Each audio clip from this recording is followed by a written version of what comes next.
कि आज अयोध्या में रामलला के साथ भारत का स्व लौट के आया है और संपूर्ण विश्व को त्रासदी से राहत देने वाला एक नया भारत खड़ा होके रहेगा, इसका प्रतीक आज का कार्यक्रम बन गया है। और ऐसे समय में जोश की बातों में थोड़ी सी होश की बात करने का काम मुझे ही दिया जाता है।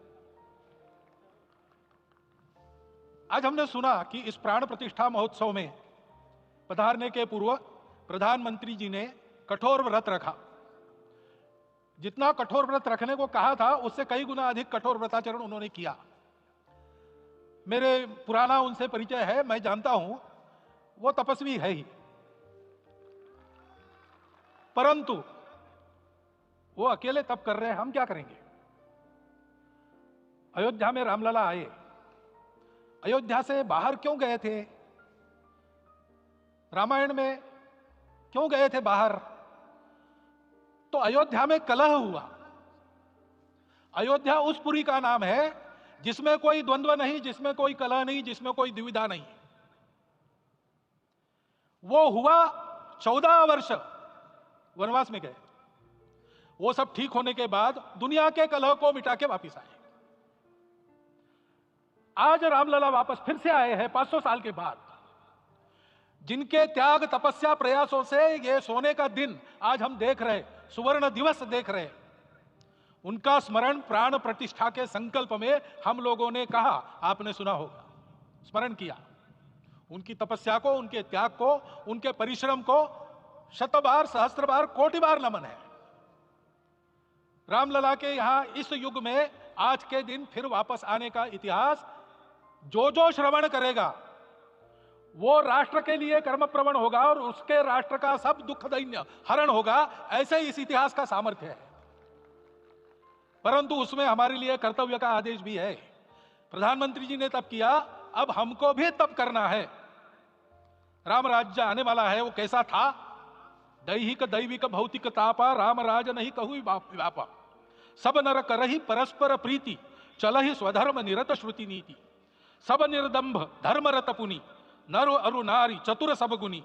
सब गुणज्ञ पंडित सब ज्ञानी, सब कृतज्ञ नहीं कपट सयानी।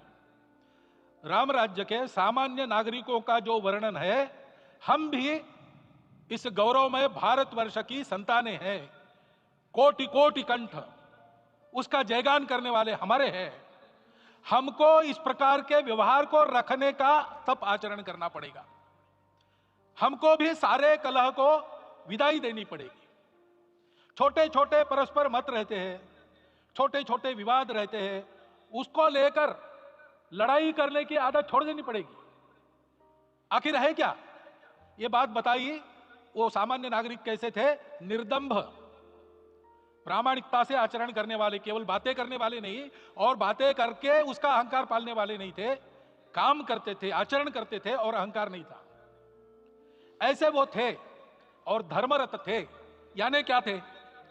इस पर कठिन भाषा में प्रवचन बहुत लंबा हो सकता है, लेकिन थोड़े में धर्म के जो 4 मूल्य जिनकी चौखट पर धर्म है, ऐसा श्रीमद् भागवत में बताया है, सत्य करुणा शुचिता तपस, उसका आज हमारे लिए युगानुकूल आचरण क्या है?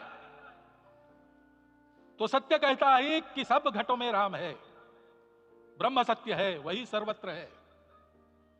तो हमको ये जानकर आपस में समन्वय से चलना होगा, क्योंकि हम चलते हैं, सबके लिए चलते हैं, सब हमारे हैं, इसलिए हम चल पाते हैं।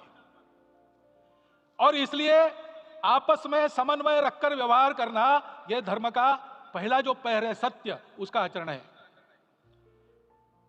करुणा दूसरा कदम है, उसका आचरण है सेवा और परोपकार।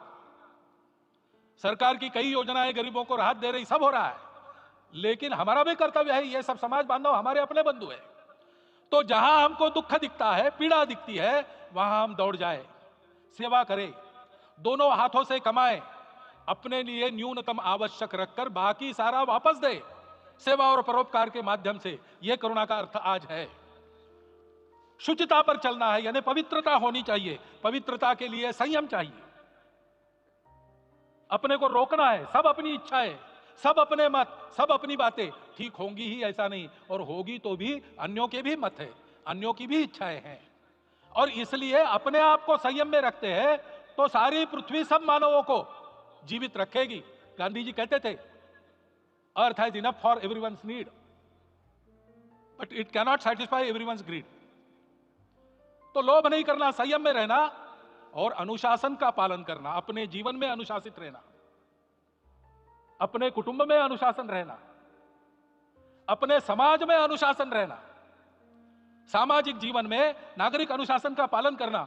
भगिनी निवेदिता कहती थी कि स्वतंत्र देश में नागरिक संवेदना रखना और नागरिक अनुशासन का पालन करना, यही देशभक्ति का रूप है।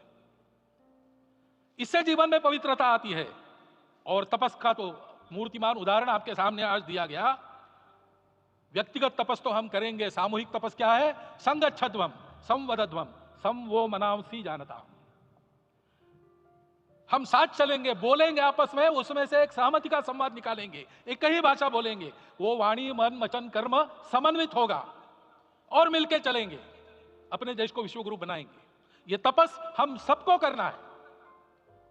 500 वर्षों तक अनेक पीढ़ियों ने लगकर परिश्रम करके प्राणों का बलिदान देके खून पसीना बहाकर आज ये आनंद का दिन सारे राष्ट्र को उपलब्ध करा दिया। उन सबके प्रति हमारे मन में कृतज्ञता है। मैं यहां बैठता हूं तो मेरे मन में विचार आता है कि मुझे बिठाया, मैंने क्या किया? वो तो जो उन्होंने किया उसका प्रतिनिधि भी मुझे बनाया गया है। उस प्रतिनिधि के नाते मैं ये अवदान स्वीकार करता हूं और उन्हीं को अर्पण करता हूं। परंतु उनका यह व्रत हमको आगे लेके जाना है। जिस धर्म स्थापना विश्व में करने के लिए राम का अवतार हुआ था, उस धर्म स्थापना को अनुकूल स्थिति अपने आचरण में अपने देश में उत्पन्न करना, यह अपना कर्तव्य बनता है। रामलला आए हैं हमारे मन को आह्लादित करने के लिए, उत्साही करने के लिए, प्रेरणा देने के लिए, साथ साथ इस कर्तव्य की याद दिलाकर उसमें कृति प्रवण करने के लिए आए हैं। उनका आदेश सर पे लेके हम यहां से जाए। सब लोग तो यहां आ नहीं सके, लेकिन वो सुन रहे, देख रहे। अभी इसी क्षण से इस व्रत का पालन हम करेंगे तो मंदिर निर्माण पूरे होते होते विश्वगुरु भारत का निर्माण भी पूरा हो जाएगा। इतनी क्षमता हम सबकी है। इसका मैं एक बार स्मरण देता हूं, आप सबको धन्यवाद देता हूं और मेरे 4 शब्द समाप्त करता हूं।